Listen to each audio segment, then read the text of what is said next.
Bonjour à tous, donc bienvenue dans ma 19e vidéo et aujourd'hui la présentation d'un Edison Home à bannière dit modèle A ou Suite Case. Donc ce modèle a été commercialisé de 1896 à 1901, donc il coûtait à sa sortie 40 $, puis le prix a été rabaissé à 30 $ en 1899. Donc c'était quand même une machine assez chère pour l'époque, comme vous pouvez vous en douter, surtout que celle-ci n'est pas en configuration la plus basique. C'est-à-dire que quand la caisse m'a été livrée des USA, le phonographe était livré avec un petit WeChat qui n'était pas une reproduction, donc c'était déjà pas mal. Mais j'ai vendu ce WeChat pour installer ceci, donc que j'ai fait aussi importer des États-Unis car les pièces sont inexistantes sur le marché européen, ou soit même plus cher qu'aux États-Unis, donc ça vaut pas le coup. Donc ceci est un pavillon donc, qui fait 60 cm de long et 35 cm au niveau du diamètre de la sortie. Donc c'est un pavillon d'origine Edison donc, qui était monté sur ces modèles en option. Et on peut voir que j'ai aussi fait importer la potence d'origine qui est une potence comme disent les Américains et les Anglais early. Donc avec un système on peut voir très archaïque mais qui convient au modèle qui est quand même très ancien. Voilà. Donc au niveau des équipements, donc on m'a livré avec donc les écouteurs, on m'a livré aussi avec un recorder que je n'ai pas testé, qui est complet mais que je n'ai pas testé. Ici on a le reproducteur avec la fameuse vis de réglage qui est un peu compliqué parce qu'en fait il faut trouver le bon réglage et la bonne orientation du saphir pour que le son soit correct, ce qui a été assez pénible les premiers temps. Le shaver qui est derrière ici, on peut voir qu'il y a même la petite lame qui dépasse.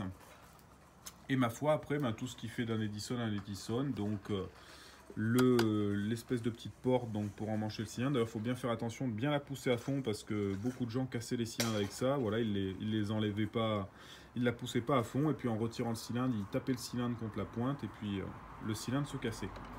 Donc ça, donc le petit levier pour abaisser la tête de lecture.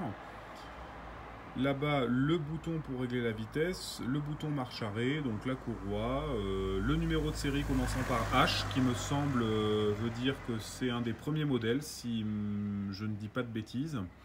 Et ici, derrière, la petite plaque signalétique, donc, qui comporte tout ce qui est date de brevet, etc., il me semble. Voilà. Donc aussi, on peut voir le magnifique capot supérieur donc qui fait la beauté de la machine aussi. Malheureusement on ne peut pas le mettre avec cette configuration car on ne peut pas enlever le pavillon très facilement, mais ma foi je laisse le capot pas loin de la machine pour montrer la beauté du capot avec le décalcomanie donc qui est dans un état complet à 98%. Juste une petite égratignure à ce niveau là, on peut voir, voilà, en dessous du R de phonographe.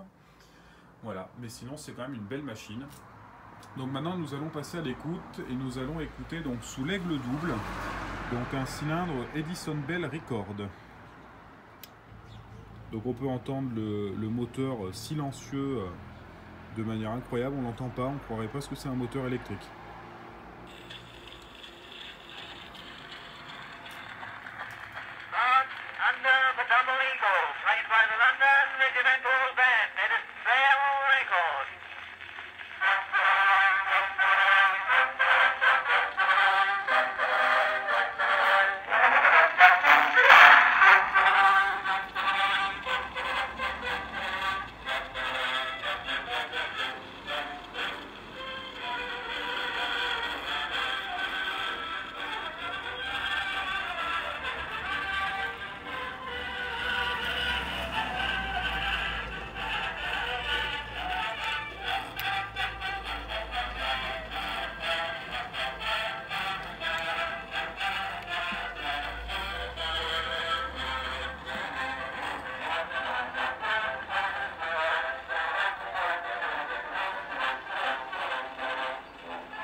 pour stocker l'écoute, tout simplement.